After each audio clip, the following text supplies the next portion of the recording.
I'm Theron Westrop, a longtime member of the School of Language Arts and Education here at MJC. I'm also a member of the Adjunct Advisory Committee, and in this role I'm going to show you how to find your course outlines and your course learning outcomes in our eLumen database. So the most important thing here for you that makes it easy is just the web address up here in the bar, in the address bar, mjc.elumenapp.com/public/. When you go there, this is a screen that you're going to see. Since I'm an English professor, I'll go ahead and click on English, and you see that we're going to open up a trove of information for you in just a second. Now, you might be from a different discipline, but just keep scrolling down, of course.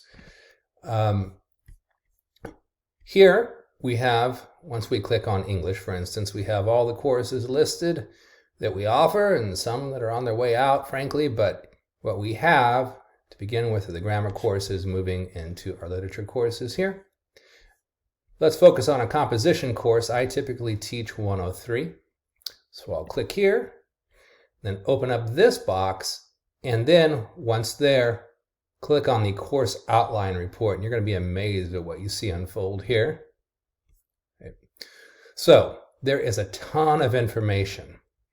To scroll down, when you scroll down, you'll find the course outline report way down toward the bottom, but there's information on associated programs, transferability, okay, comparable courses, units and hours, etc., things that you probably know, requisites and requisite skills. Let's keep going.